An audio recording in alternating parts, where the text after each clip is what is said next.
సుమన్ టీవీలో మీ personal and business promotions కోసం కింది నెంబర్కి కాంటాక్ట్ చేయండి.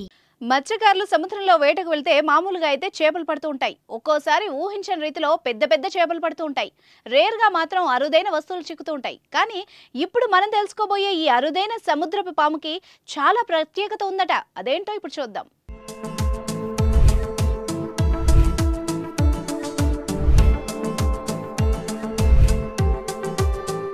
శ్రీకాకుళం జిల్లా వజ్రపు కొత్తూరు మండలం మంచినీళ్లపేట సముద్ర తీరంలో మత్స్యకారుల వలకు 10 అడుగుల అరుదైన సముద్ర పాము చిక్కింది.